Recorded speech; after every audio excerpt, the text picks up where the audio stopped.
on ju, ma sõitsin sellega, Robert lükkas hoogu. Ei, Robert ei lükanud. Siis ma hüppasin siia mooreiga kõrgelt panin on ju. Oota, selle pealt või? Ei, see kiik on. Kiige. Selle peal. Aga selle peal ka aita või?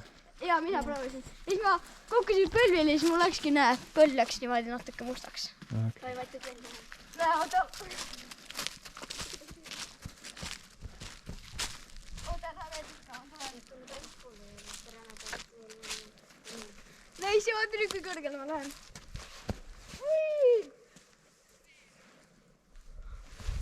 Hirmus veits või?